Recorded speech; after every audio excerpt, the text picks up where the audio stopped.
இன்று தண்ணியும் இது சுதந்திர தாகம் என்று மடியும் எங்கள் அடிமையின் மோகம்.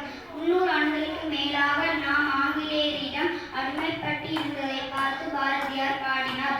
ஆடுவோமே பள்ளி பாடுவோமே ஆனந்த சுதந்திரம் அடைந்து விட்டோம் என்று அப்போதே அவர் விதை போட்டார். இன்று நாம் 78வது சுதந்திர தினத்தை கொண்டாடி வருகிறோம்.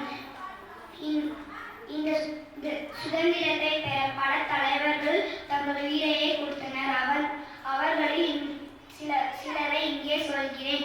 காந்தி, நேரு, சுபாஷ் சந்திர போஸ், பூலித்தேவர், வீரபாண்டிய கட்டபொம்மன், கப்பலோட்டிய தமிழன், வேலு நாச்சியார், ராணி லட்சுமிபாய், சரோஜினி நாயுடு, கல்பனாகர், பகத்சிங். இவர் ஈரோட்டில் பிறந்தார். இளம் பருவத்திலே நாட்டுப்பற்று மிக்கவர். 1932ஆம் ஆண்டு ஜனவரி 10ஆம் தேதியன்று ஆங்கிலேயருக்கு எதிராக வந்தே மாநிலம் என்று கூறினார். அப்போது போலீசாரால் தாக்கப்பட்டு மண்டை உடைந்தது. உயிருக்கு போராடிய நிலையில் கூட தேசிய கொடியை கீழவே விடவில்லை. அவர்தான் நான் கொடிக்காத்த குமரன். துணிந்தவனுக்கு தூக்கு மேடை பஞ்சு மெத்தை என்றார் கட்டபொம்மன். ஒத்துழையாமை இயக்கம், உப்பு சத்தியாகிரகம், வெள்ளையனே வெளியேறு போன்ற போராட்டத்தில் சுதந்திரத்தை அடைந்தோம்.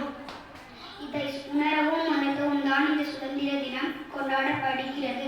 நன்றி. இன்குலாப் ஜிந்தாபாத். வந்தே மாதரம். ஜெய் ஹிந்த்.